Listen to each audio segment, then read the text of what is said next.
রামাজান মাসে কি জাহান্নামের শাস্তি বন্ধ থাকে?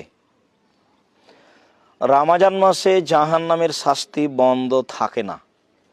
রামাজান মাসে জাহান্নামের শাস্তি বন্ধ থাকবে মর্মে রাসূল সাল্লাল্লাহু আলাইহি সাল্লাম কিছু বলেননি। তবে রাসূল সাল্লাল্লাহু আলাইহি সাল্লাম বলেছেন রামাজান মাসে জাহান্নামের দরজা বন্ধ থাকে। আবু হুরায়রা রাদিয়াল্লাহু তাআলা আনহু বলেন, রাসূল সাল্লাল্লাহু আলাইহি সাল্লাম বলেছেন, গুল্লিকাত আবওয়াবু জাহান্নাম, রামাজান মাসে জাহান্নামের দরজা বন্ধ করা হয়। ও ফতিহাত আবওয়াবুর রাহমা, রহমতের দরজা খুলে দেওয়া হয়। ও ফতিহাত আবওয়াবুল জান্নাহ, জান্নাতের দরজা খুলে দেওয়া হয়। এইসব হাদিসগুলিকে আমরা এইভাবে নিতে পারি যে রামাজান মাসে আল্লাহ তাআলার এক বিশেষ দয়া আছে। এই দয়াগুলি প্রকাশ করার জন্য রাসূল সাল্লাল্লাহু আলাইহি সাল্লাম এভাবে বলেছেন। আরও আমরা বলতে পারি যে জাহান্নামের শাস্তি তো আসলে জাহান্নামে এখনও চালু হয়নি।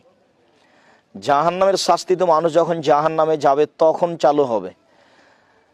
তবে আমরা এ মর্মে বলতে পারি যে মানুষ মারা গেলে জাহান্নাম এবং জান্নাত তার সামনে পেশ করা হয়, তখন কবর থেকেই সেই জাহান্নামের শাস্তি অনুভব করে থাকে। কেননা জাহান্নামের দরজা তার সামনে খুলে দেওয়া হয়, সে জাহান্নামের শাস্তিও অনুভব করে, জাহান্নাম দেখতেও পায়।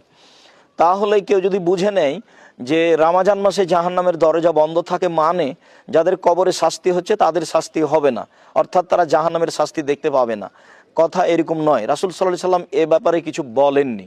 বরং এটাই ঠিক যে বাকি 11 মাস যেভাবে কবরের শাস্তি হতে থাকে রামাজান মাসও সেভাবে হতেই থাকবে।